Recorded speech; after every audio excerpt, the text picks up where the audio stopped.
Fala, gente boa, tudo bem? Estamos aqui para mais um vídeo do nosso Deus não está morto. Hoje vamos ler Mateus capítulo 21, que fala coisas maravilhosas, amém? Vamos aprender aqui com Jesus coisas maravilhosas que eu e você vamos praticar, amém? Tanto eu como você estamos aprendendo juntos e nós vamos crescer juntos aqui para a glória do Deus vivo, amém? A entrada triunfal de Jesus em Jerusalém, 21:1. Quando se aproximaram de Jerusalém e chegaram a Betfage, ao Monte das Oliveiras, enviou Jesus 2 discípulos, dizendo-lhes: Ide à aldeia que aí está diante de vós, e logo acharei pressa uma jumenta, e com ela um jumentinho. Desprendei-a e trazei-mos. E se alguém vos disser alguma coisa, respondei-lhe que o Senhor precisa deles, e logo os enviará. Ora, isso aconteceu para se cumprir o que foi dito pelo intermédio do profeta. Dizei à filha de Sião: Eis aí te vem o teu rei, humilde, montado em jumento, num jumentinho, cria de animal de carga. Isso está lá em Zacarias 9, versículo 9. Então Jesus, ele entra, a entrada triunfal de Jesus em Jerusalém, diz aqui que ele entra, ele entra montado num jumentinho, como diz Zacarias 9:9, ó. Alegra-te muito, ó filha de Sião, exulta, ó filha de Jerusalém, eis que te vem o teu rei, justo e salvador, humilde, montado em jumento, num jumentinho, cria de jumenta. Primeiro Jesus, a gente vê que os judeus já esperavam que Jesus já ia vir, já ia acabar com tudo e já ia estabelecer o reino literal, mas Jesus não fez isso. Jesus estabeleceu o reino interno. O reino de Deus, ele existe, mas nós ainda vivemos o reino de Deus, não o reino de Deus soberano no sentido de que ele é físico, ele é soberano no sentido de que ele ainda é espiritual, amém? O reino de Deus hoje, ele está dentro da gente, amém? Nós anunciamos o reino de Deus, mas ele vai ser reino no sentido de que a gente vai ter um novo céu e nova terra quando Jesus voltar, amém? E os judeus esperavam que Jesus ia vir e já ia acabar com tudo, mas Jesus veio como um servo humilde, e a gente vê aqui que a maneira mais simples que Jesus veio é como um jumentinho, amém? Jesus, o nosso amigo, nosso amado, veio montado num jumentinho. E por que num jumentinho? Porque ele é o servo humilde e ele não queria glória para si, amém? Ele vai vir e ele vai estabelecer seu trono, amém? Jerusalém vai ser o seu lugar, amém? Ele vai governar as nações, mas a primeira vinda dele, ele veio humilde, manso e humilde, aleluia. Vamos lá, olha só. Indo os discípulos e tendo feito como Jesus lhe ordenara, trouxeram a jumenta e o jumentinho. Então puseram em cima deles as suas vestes. E sobre elas Jesus montou, e a maior parte da multidão estendeu as suas vestes pelo caminho, e os outros cortaram ramos de árvores, espalhando-os pela estrada. E as multidões, tanto as que os precediam como as que os seguiam, clamavam: Hosana ao filho de Davi, bendito o que vem em nome do Senhor. Hosana nas maiores alturas. E entrando ele em Jerusalém, toda a cidade se alvoroçou e perguntaram: Quem é este? E as multidões exclamaram: Este é o profeta Jesus de Nazaré da Galileia. Eles até reconheciam Jesus como um profeta, mas Jesus, ele é o Cristo, Filho de Deus vivo, de acordo com o que Pedro fala para Jesus. Só que ele é o nosso Salvador e isso é muito maravilhoso. E veja no versículo aqui, versículo 12, a purificação do templo. Tendo Jesus entrado no templo, expulsou todos que ali vendiam e compravam, também derrubou as mesas dos cambistas e as cadeiras dos que vendiam pombas, e disse-lhes: Está escrito, a minha casa será chamada de casa de oração, como está lá no livro de Isaías 56, versículo 7, que diz assim: Também os levarei ao meu santo monte, e os alegrarei na minha casa de oração. Os seus holocaustos e os seus sacrifícios serão aceitos no meu altar, porque a minha casa será chamada de casa de oração para todos os povos. Mas olha só o que eles fizeram: Mas vós, porém, a transformais em covil de salteadores, como está escrito em Jeremias 7, versículo 11. Será essa casa que chama pelo meu nome em um covil de salteadores aos vossos olhos? Eis que eu mesmo vi isto, diz o Senhor. Então, o Antigo Testamento fala do Novo, o Novo fala do Velho. Os profetas falavam de Jesus, os patriarcas, todos eles falaram de Jesus, e Jesus veio. E os reis, todos eles falaram de Jesus. E Jesus veio. Agora, Jesus se cumpriu isso. Jesus veio. Agora ele vai vir mais uma vez. Mas agora ele vai vir como um leão. Ele vai vir como aquele que vai se assentar sobre o trono, porque a ele pertence toda a honra e toda a glória. Hosana, filho de Davi. Mas olha só o que é engraçado nesse texto de Mateus 12, e 13, que Jesus ele fica brabo com os caras que estavam vendendo no templo. Lembrando que o problema não é vender no templo, ou comer no templo, ou coisas assim, porque eles faziam isso. O dízimo deles era em alimento, a oferta deles, e eles comiam parte dessa oferta, amém? Eles tinham uma parte que eles faziam, né, um dízimo específico até para comer. Então o problema não é vender coisas no templo, ou comer, ou qualquer coisa no templo. O problema é que eles estavam sendo pessoas maldosas com o que eles estavam fazendo, porque eles estavam cobrando com a intenção de ganhar muito dinheiro, entendeu? Tipo assim, eles estavam dentro do templo ali, vamos supor que essa água aqui custa R$1. Eles estavam vendendo a R$6 porque é de Deus, entendeu? Então Jesus critica isso. Jesus critica essa hipocrisia. Então por isso que Jesus foi tão rígido aqui. Vamos lá. Jesus efetua curas no templo. Vieram até ele no templo cegos, coxos, ele os curou. Mas vendo os principais sacerdotes e os escribas as maravilhas que Jesus fazia e os meninos chamando Hosana ao filho de Davi, indignaram-se e perguntaram-lhe: ouves o que estão dizendo? Respondeu-lhe Jesus: sim, nunca lestes? Da boca de pequeninos e crianças de peito tirasse perfeito louvor. Isso está lá em Salmos 8, versículo 2. Então Jesus, para repreender os fariseus, ele usou a lei. Amém? Jesus em todo o tempo, tu vai lendo a Bíblia e tu vai vendo que em todo o tempo, todo o Novo Testamento inteiro e toda a Nova Aliança depois, cara, muita coisa é uma repetição do Velho Testamento. Muita coisa é uma repetição da Torá, dos 5 primeiros livros, entendeu? Dos profetas. E aí vai dizendo, isso aqui se cumpriu aqui. Isso aqui se cumpriu aqui. Outras coisas vão se cumprir, claro. Mas veja, a riqueza disso aqui. Jesus citou aqui, ó, da boca de pequeninos e crianças de peito tirasse perfeito louvor. Ou seja, eles queriam pegar no pé de Jesus, olha, essas crianças aí, ó, olha só essas crianças dizendo, Hosana filho de Davi, versículo 15. Indagaram-se e perguntaram, ouve os que estão dizendo? Jesus lhe disse, sim, nunca leste da boca de pequeninos e crianças de peito tirasse perfeito louvor?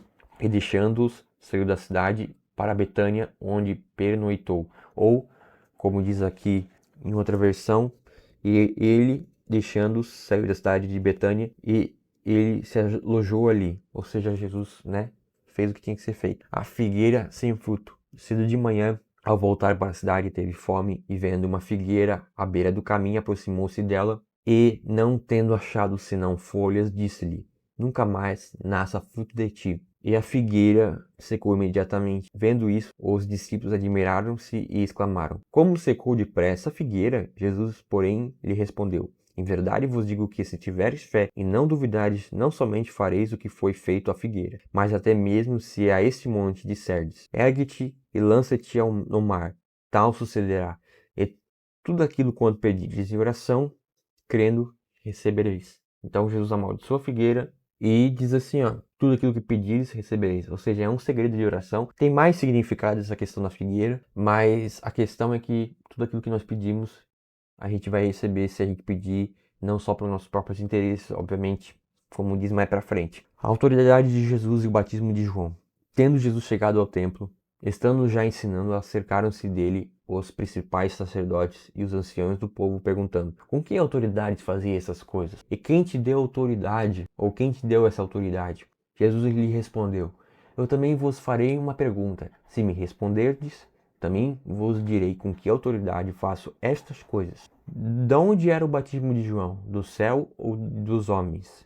Eles corriam entre si. Se dissermos do céu, ele nos dirá: então por que não creste nele? E se dissermos dos homens, e para temer o povo, porque todos consideram João como um profeta. Então responderam-lhe a Jesus: não sabemos. E ele, por sua vez, nem eu vos digo com que autoridade faço essas coisas. Ou seja, perguntaram com que autoridade Jesus fazia essas coisas. E Jesus fez outra pergunta para eles: como com que autoridade, né? Olha aqui, ó. Com que autoridade? Olha só. Eu também vos farei uma pergunta. Se me responderes, também vos direi com que autoridade faço essas coisas. Da onde era o batismo de João? Dos céus ou dos homens? Eles corriam entre eles. Se te dissermos do céu, ele dirá: então por que não creste nele? Ou seja, os fariseus não queriam responder a pergunta de Jesus para eles não se incriminar no negócio aqui, né? Ou seja, os sacerdotes não queriam responder a pergunta de Jesus porque eles não queriam se colocar também como os errados da história. Olha só que interessante aqui, ó. Parábola dos 2 filhos. E o que vos parece? Um homem tinha 2 filhos. Chegando-se ao primeiro, disse: filho, vai hoje trabalhar na vinha. E ele respondeu: sim, senhor, porém não foi.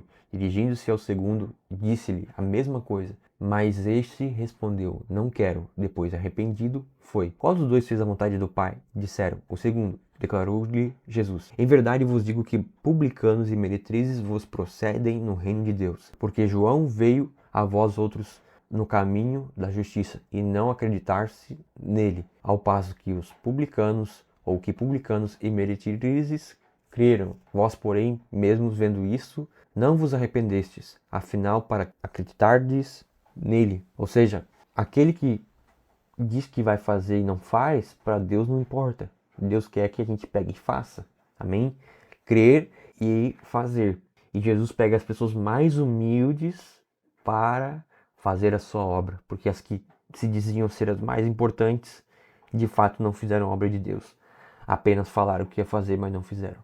A parábola dos lavradores maus. Atentai noutra parábola. Havia um homem, dono de casa, que plantou uma vinha, cercou-a de uma sebe, construiu nela um altar, edificou-lhe uma torre e arrecadou-a a uns lavradores. Depois se assentou do país. Ao tempo da colheita, enviou seus servos aos lavradores para receber os frutos que lhe tocavam. E os lavradores, agarrando os servos, espancaram um, mataram o outro e a outro apedrejaram. Enviou ainda outros servos em maior número, e trataram-nos da mesma sorte. E por último enviou-lhes o seu próprio filho, dizendo, a meu filho respeitarão. Mas os lavradores, vendo isso, disseram entre si, este é o herdeiro, ora vamos, matemo-lo, e apoderemo-nos da sua herança. E agarrando-o, lançaram fora da vinha e o mataram. Quando, pois, vier o senhor da vinha, que fará aqueles lavradores? Respondeu-lhe, fará perecer horrivelmente a estes malvados e arrendará a vinha a outros lavradores que lhe remetam os frutos nos seus devidos tempos. Ou seja, Jesus mandou os seus profetas, Deus mandou aqui os seus servos, mas não respeitaram. Não respeitaram. E mandou o seu filho e também não respeitaram. Então imagina o que o Senhor vai fazer com aqueles que não respeitaram nem o Filho de Deus. Uau!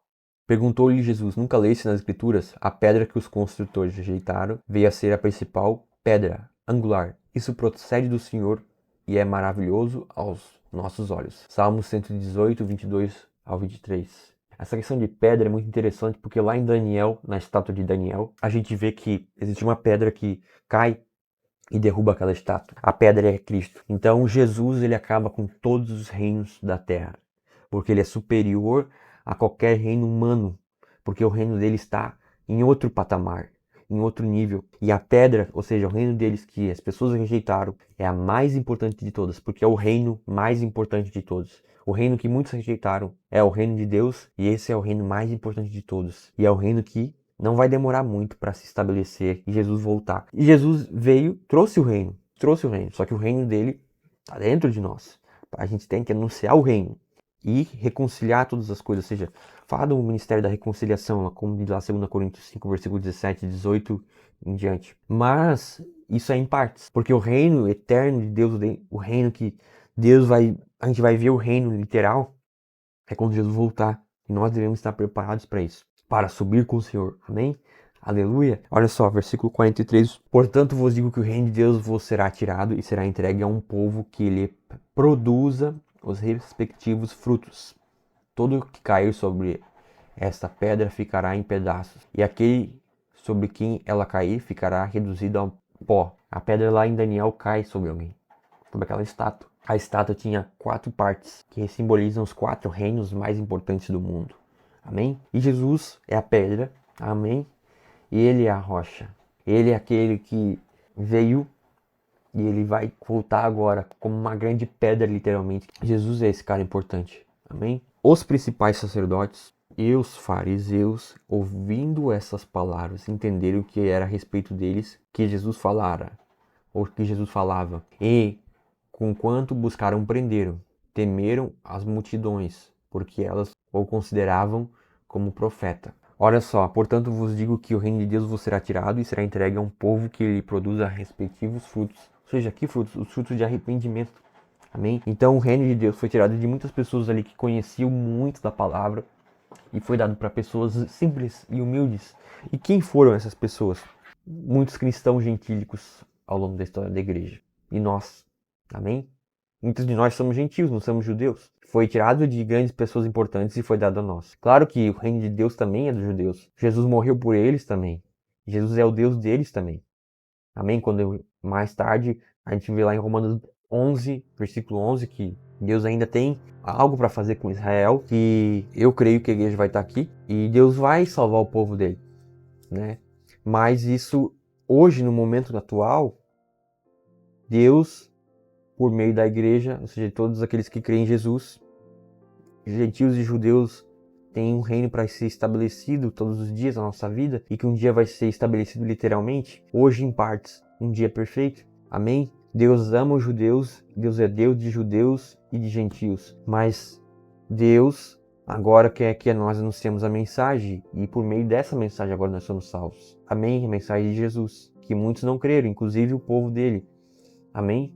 Mas Jesus veio para os seus. Senhor Deus, obrigado por essa mensagem maravilhosa, Pai. Obrigado por Tua palavra, Senhor Jesus. Estamos lendo tanto aqui quanto aqui. Pai, dar-nos o conhecimento dessa palavra e que nós possamos ser filhos obedientes, que obedecem a Tua palavra e amam falar dela para os outros. Em nome de Jesus Cristo. Amém? Deus te abençoe, tenha uma boa noite, um bom dia, não sei. E que a paz de Cristo reine na sua casa. Em nome de Jesus.